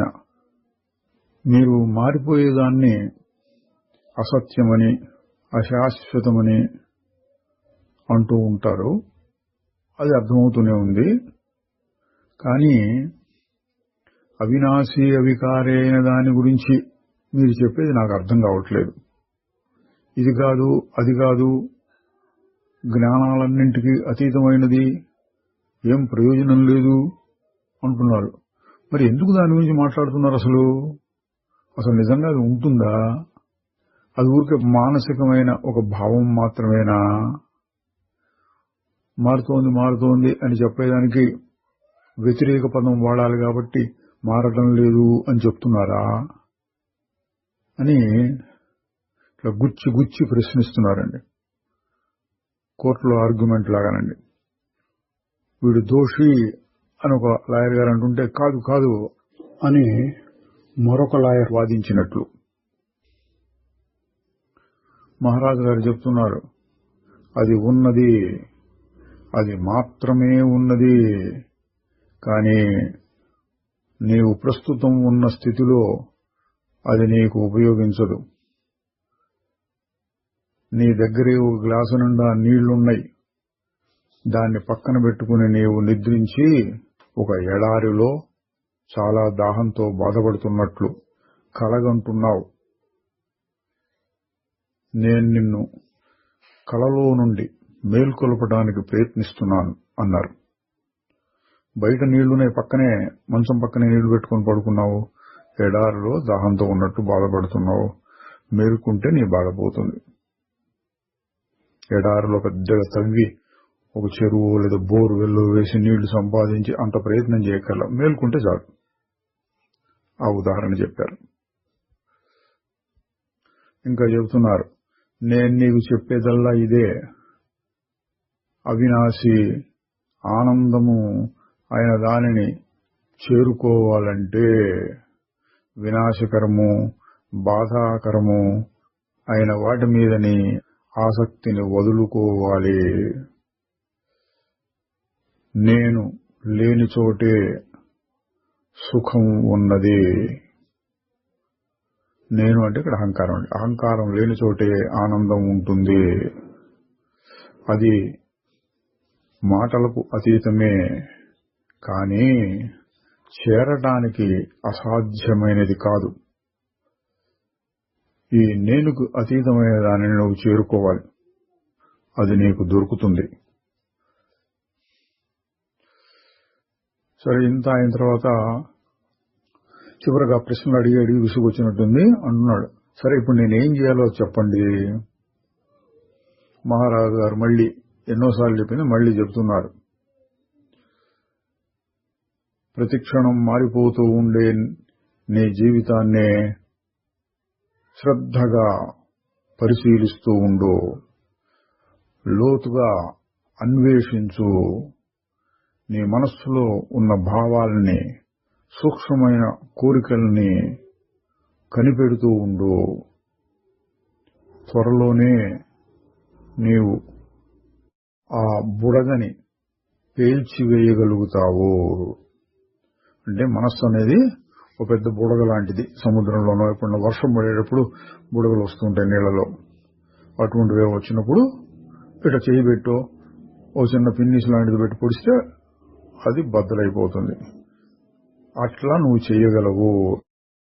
ఎట్లా పరిశీలించడమే ఇక్కడ పొడవటం అంటే. ఓ పిన్నిస్ పెట్టి పొడవటం లాంటిదంటే మనస్సును పరిశీలిస్తూ పరిశీలిస్తూ పరిశీలిస్తూ ఉంటే అది బద్దలై భావాతీతం దొరుకుతుంది. మళ్ళీ ఉదాహరణ, కోడిపిల్ల ఉదాహరణ ఇంతకుముందు చెప్పిందే. గుడ్డులో కోడి పిల్ల మొదట్లో పెరగడానికి దానిపైన కవచంగా ఒక పెంకు కావాలి. కానీ తగిన సమయం వచ్చినప్పుడు పెంకు లేక డిప్ అని పగలగొట్టుకోవలసి వస్తుంది. అది చెయ్యకపోతే దానికి బాధ మరణము. అంటే లోపల ఉండిపోతే మరణమే. మళ్లీ ప్రశ్న వేస్తున్నారు. గురువు దేవుడు అనే వాటిపైన కాకుండా నా చైతన్యం మీదనే పూర్తిగా ఆధారపడి సాగిపోవాలంటారా? చూడండి, గురువే నన్ను రక్షిస్తాడు, దేవుడు రక్షిస్తాడు అటువంటి భావాలు పెట్టుకోకుండా నేనే నేనే అంటూ సాధన చేసుకోవాలి అంటున్నాడు మహారాజు గారు. దేవుడు నీకు శరీరాన్ని మనస్సుని ఇస్తున్నాడు. గురువేమో వాటిని ఎట్లా ఉపయోగించుకోవాలో తెలియజేస్తున్నాడు. కానీ వాటిని ఉపయోగించుకుని వెనుదిరిగి నీ మూల స్థానానికి చేరవలసిన బాధ్యత నీదే. మళ్ళీ ఆయన ప్రశ్న, దేవుడు నన్ను సృష్టించాడు కదా, నా సంగతి ఆయనే చూసుకుంటాడు. చూడండి, మొండి వాదాలు. మహారాజు గారు ఆయన తగినట్టుగానే చెప్తున్నారు. దేవుళ్ళు చాలా మంది ఉన్నారు. ఆ దేవుళ్ళు వారి వారి లోకాలను సృష్టించుకుంటున్నారు. వాళ్ళు సృష్టిస్తారు, మళ్లీ మళ్లీ సృష్టిస్తూ ఉంటారు. అది జరుగుతూనే ఉంటుంది. వాళ్ళు వచ్చి నిన్ను ఉద్ధరించాలని ఎదురు చూస్తూ కూర్చుంటావా? నీకు కావలసిన మోక్షం ఇప్పుడే నీ చేరువలోనే ఉన్నది. దాన్ని ఉపయోగించుకో, విచారించు, దాని అంతం వరకు ప్రయత్నిస్తూ పో. అప్పుడు అంతకుముందు నీవు తెలుసుకోనటువంటి నీ అంతరాంతరాలైన పొరలు ఛేదించి సాగిపోతూ ఉంటే నీవు ఊహించకుండానే ఒక విస్ఫోటనం అంటే బాంబు పేలినట్టు జరుగుతుంది. అన్నిటినీ ధ్వంసం చేస్తుంది. అన్నిటినీ అంటే దృశ్యంలోని అన్నిటినీ చూడబడే వాటిలోది. నువ్వు ఉంటావు, నువ్వు మిగిలే ఉంటావు, నువ్వు ధ్వంసం కావు. అంతకుముందు ఉన్నటువంటి ప్రపంచం ధ్వంసం అయిపోతుంది అన్నారు. తరువాత అధ్యాయం 86.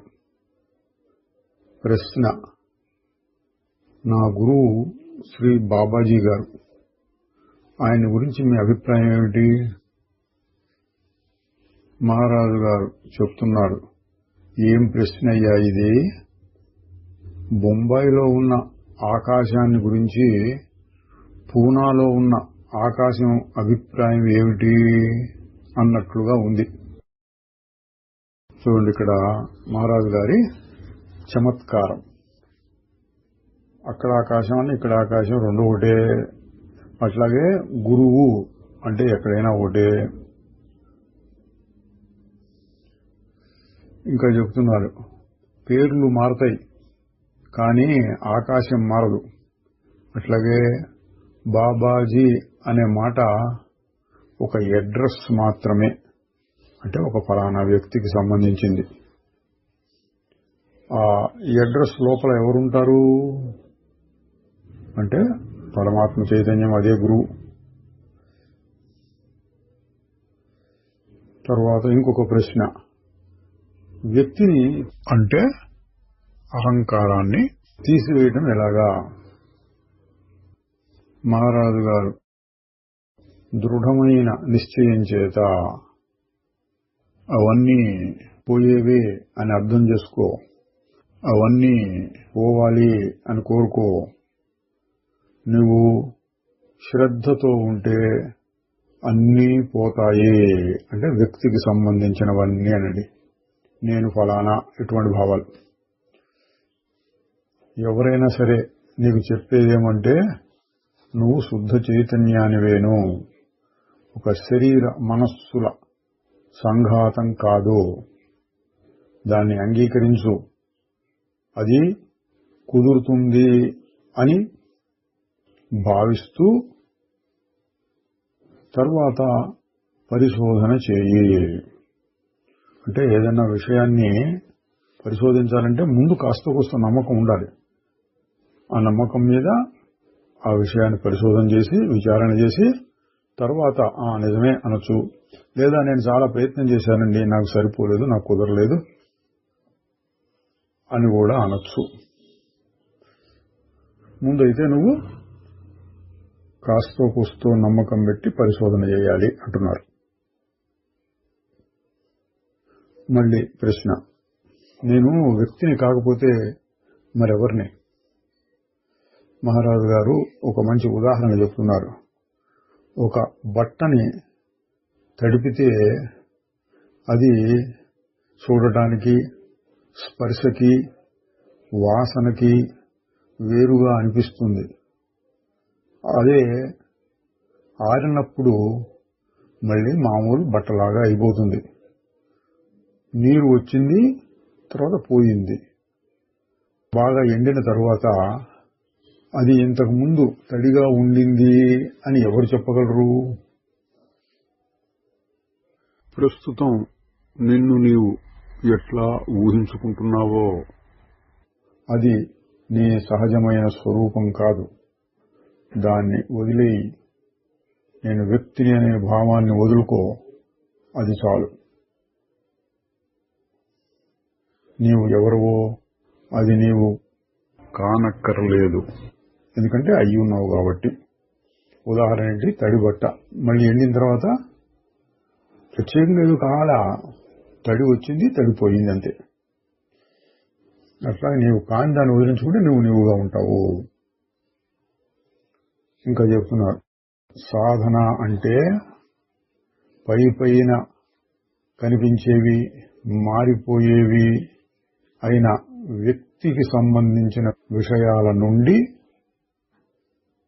నీ దృష్టిని ఏకాగ్రతని మారనటువంటి శాశ్వతంగా ఉండేటటువంటి సాక్షి స్వరూపంపైకి మళ్లించాలి. అదండి దృష్టి. అక్కడున్న దృష్టిని ఇక్కడ పెట్టాలి. ఇద్దరు మనుషులు ఎదుర్కొన్నా ఉంటే ఈ మనిషిని వాడు చూస్తూ ఉండొచ్చు, ఈ మనిషి చూస్తూ ఈ మనిషితో మాట్లాడావు. కాసేపు ఎంత దృష్టి ఇటు పక్క పెట్టి ఆ మనిషితో మాట్లాడుతున్నావు. అట్లా ఇక్కడ దృష్టిని మార్చమంటున్నారు. ఇంతకుముందు చెప్పింది కూడా అదే. ధ్యానం అంటే అదే అన్నారు. దృష్టిని మార్చడం ఎట్లా? పైన కనిపించేవి నేను ఫలానా అనేటువంటి వాటి నుంచి దృష్టిని మరల్చి మారకుండా ఉండేటటువంటి సాక్షి స్వరూపం మీద పెట్టు. ఆయన మళ్లీ చెబుతున్నాడు, నేనెవరు అనే ప్రశ్న, ఆ విచారణ నాకంత ఆకర్షణీయంగా లేదు. నా సమయాన్ని ఎవరైనా సాధు సత్పురుషుల సంఘంలో గడిపితే బాగుంటుందని అనిపిస్తోంది. మహారాజు గారు చెబుతున్నారు, నీ స్వరూపంలో నీవు ఉండటము కూడా ఒక సత్సంగమే. సత్ అంటే మారకుండా ఉండేది. అసలు సత్సంగం అనేది నిజమైన అర్థం ఆ సత్తుతో సంబంధం కలిగి ఎప్పుడూ అనిశ్చలంగా ఆ నిశ్చల స్వరూపాన్ని చూస్తూ ఉండటం. రెండవ అర్థంలో అటువంటి స్వరూపాన్ని గ్రహించిన వారి సాంగత్యంలో ఉండటం. తరువాత ధ్యానాన్ని గురించి చెప్తున్నాడు.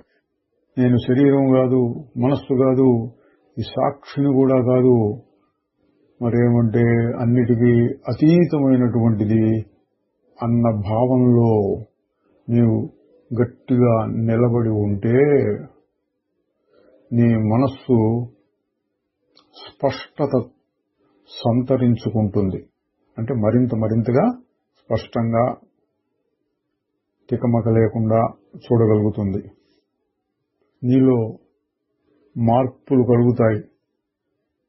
నీ కోరికల్లో శుద్ధత్వము, నీ కర్మల్లో దాతృత్వము అంటే త్యాగబుద్ధి కలగటం మొదలు పెడతాయి. నువ్వు మరో ప్రపంచంలోకి వెళతావు. అది సత్యము, నిర్భయమైన ప్రేమ. అంటే చూడటానికి ఇదే లోకం, కానీ నీ దృష్టిలో మార్పు వచ్చింది. వీడు చెడు, వీడు మంచి, వీడు చెడు, ఇటు రాగద్వేషంతో చూస్తే ఇది ఒక రకమైన ప్రపంచం. అంతా పరమాత్మ అని గాని, అంతా మిథ్య అని గాని, ఏదో ఒక రకమైన సమదృష్టితో చూస్తూ ఉంటే, అన్నిటిని ఒకే రకంగా సమదృష్టి చూస్తూ ఉంటే అప్పుడు ప్రపంచం ఇంకొక రకంగా ఉంటుంది. కళ్ళకు చూసేది ఒకటైనా నీ మానసికమైన ప్రపంచం మరొక రకంగా ఉంటుంది. తరువాత ఇంకొక మాట చెప్తున్నారు. నిద్దట్లో అన్నీ పక్కకి వెళ్ళిపోతాయి, అన్నీ మరుపుకు వచ్చేస్తాయి. దీన్ని బట్టి నీకు తెలియటల్లా ఈ వ్యావహారిక జగత్తు అంటే మెలకువలో తోచేది ఎంత విలువ లేనిదో అది నీకే తెలుస్తోంది. ఎట్లాగంటే నువ్వు పడుకుని కళ్ళు మూసుకుని అన్నీ మర్చిపోవడానికి, వదులుకోవడానికి సిద్ధమవుతున్నావు. నువ్వు ఎప్పుడు నిద్రపోయినా మళ్లీ నేను లేస్తాను అన్న నమ్మకం కూడా ఉండదు. ఊరికే పడుకుంటావు అంతే, ఏమైనా జరగచ్చు. అంటే ఇక్కడ మహారాజు గారు సూచించింది ఏంటి? నీ స్వరూపం ఎంత ముఖ్యమైనదో, ఎంత విలువ గలదో అది నీ అనుభవంలోనే ఉన్నది. కాకపోతే దాని గురించి విచారించట్లేదు. ప్రశ్న: మీరు ఆత్మ సాక్షాత్కారం అనే అనుభవాన్ని మాకు కొద్దిగా రుచి చూపించగలరా? మహారాజు గారు చెబుతున్నాడు, దాందేముంది, మొత్తం తీసుకో అన్నారు. అంటే కాస్త రుచి చూపిస్తగలరా అంటే కాస్త మొత్తం తీసుకో. నువ్వు అడిగితే చాలు, ఇక్కడ ఉంది, కానీ నువ్వు అడగవు. నువ్వు అడిగినా తీసుకోవు. అంటే ఏంటి? నువ్వు అడుగుతున్నావు, నేను ఇట్లా చేయి ఇది ఏదని చెప్పినా నువ్వు పట్టించుకోకుండా వేరేదో ఆలోచిస్తావు, వేరేదో ప్రశ్నిస్తున్నావు. నువ్వు అడగవు, అడిగినా తీసుకోవు. ఆ విధంగా నువ్వు గ్రహించలేకపోవడానికి కారణం ఏమిటో నువ్వే కనుక్కో. ఆయన సమాధానం సరిగ్గా చెప్పాడు. నాకు తెలుసు నన్ను ఏది ఆపుతోందో, అది అహంకారం. ఆ నేను అనేది లేనప్పుడు ఎవరికి స్వేచ్ఛ లభిస్తుంది? చూడండి, ఇది ఒక సిద్ధాంతపరమైన చిక్కు ప్రశ్న. నేను అనేది ఉంటే వాడు నాకు స్వేచ్ఛ కావాలి, మోక్షం కావాలి అంటున్నాడు. ఆ నేనేది పోయిందనుకోండి, ఎవరికి స్వేచ్ఛ? వాడికి స్వేచ్ఛ. వాడు లేడుగా ఇప్పుడు. అట్లా ఇటువంటి చిక్కులు వస్తాయి. ఎందుకు? అతీతమైనటువంటి విషయాలు కాబట్టి. మహారాజు గారు చెప్తున్నారు, ఈ ప్రపంచము ఒక పెద్ద పీడ నుండి విముక్తి అవుతుంది, అది సాల్దా అన్నారు. ఇది కూడా చమత్కారంగా అయిపోయిన మాట అండి. నేను అనేది పోతే తక్కిన ప్రపంచం బాగుపడుతుంది. ఎందుకు? నువ్వు ఉండి ప్రపంచానికి ఏదో ఉద్ధరించడం కాదు, ప్రపంచానికి మరి కాస్త చిక్కులే వస్తాయి నీ వల్ల. ఏం చిక్కులు? ప్రపంచం అంతా పోటీ పోటీ పోటీ. కొద్దిగా ఆహారం ఉంటే ఎంతో మంది పంచుకోవాలి, కొన్ని ఉద్యోగాలు ఉంటే ఎంతో మంది పంచుకోవాలి, కొద్దిగా భూమి ఉంటే ఎంతో మంది పంచుకోవాలి. ఇట్లా ప్రతి రంగంలోనూ పోటీ పోటీ పోటీ అనేది ఉంది. ఒక మనిషి తగ్గాడుకో తక్కిన వాడికి మంచిదేగా అని కొంచెం చమత్కారంగా చెప్పారు. శ్రీ నిసర్గదత్త మహారాజుకి జై. చిదానందరూప శివోహం శివోహం.